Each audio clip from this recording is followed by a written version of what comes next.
To me, a big part of urban farming as an old hippie environmentalist tightwad cheapo kind of a guy is the old-fashioned concept of waste not, want not. This area here was originally going to be a collection of water-wise container gardens buried, housing my collection of Louisiana iris. But I unexpectedly acquired for free 3 Muscovy ducks, who you see hiding back there because they just got upset by what I was doing in here. And I discovered that what I've read and heard is true, is they have an incredible urge to soil their own water. The big pond is pretty much okay. It's gotten an algae bloom, but the water's not gone bad. But in here it's a different case. This is a, actually let me go in there and show you. This is a very large commercial garbage can I dumpster dived several years ago and buried. Let's sneak in here for a better look. Hey baby ducks. Hey baby ducks.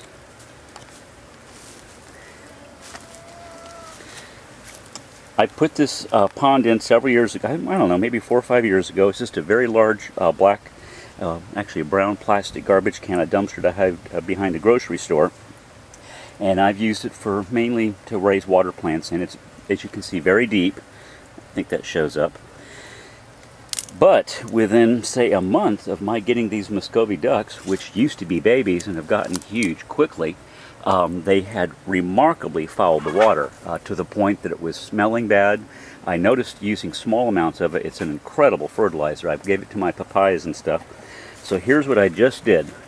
I just used this blue bucket to bail out all of these buckets of the funk water, and I gave a whole bunch to the base of my calamandan tree here and to this banana. I'm going to refill it now with hose water, and I'm probably going to do a slight overflowing to give it a good flushing out, which will benefit the banana and the calamandan despite so-called wasting some water. I also gave some of the duck water to potted roses, this potted Filipino-Mexican tree pepper, these roses here which were getting dry in the heat, and also I gave some to my lime quat.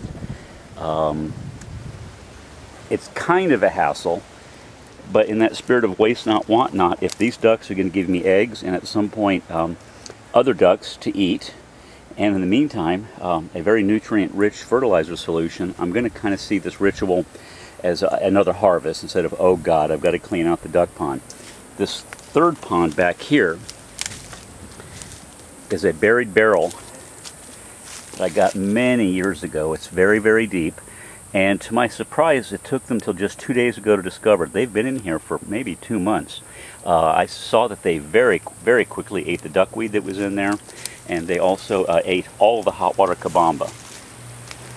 Here's the big pond, and they did the same thing. They promptly ate every water plant that was in there, and so far, as long as this algae population stays healthy, there's no odor. They seem to like swimming in it, but I'm going to start bailing this one out too. I've already bailed it out once.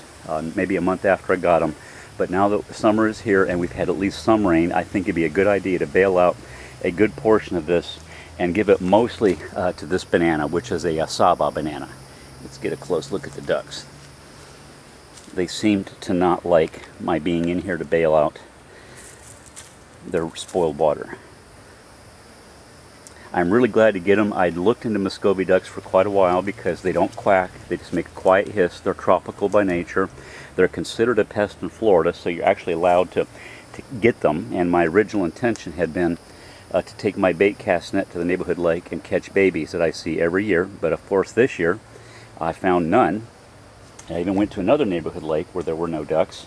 And lo and behold, a woman on Craigslist was desperate to find a home for these 3 baby ducks like that day, and her boyfriend came over from St. Pete to drop them off because they're moving into an apartment complex about 6 blocks from here.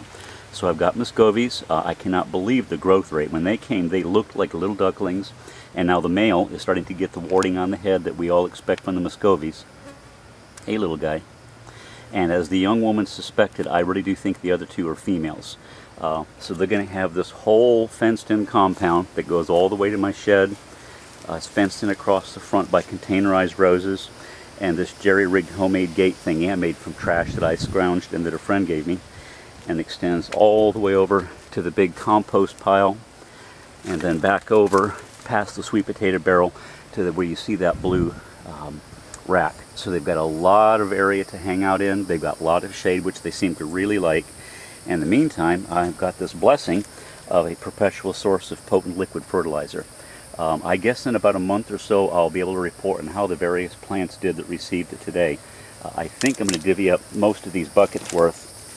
Let's see, which is all these right here. I think I'm going to give them primarily to my papayas, and I'll maybe give some to the grapes. Have a good day, y'all. Bye-bye.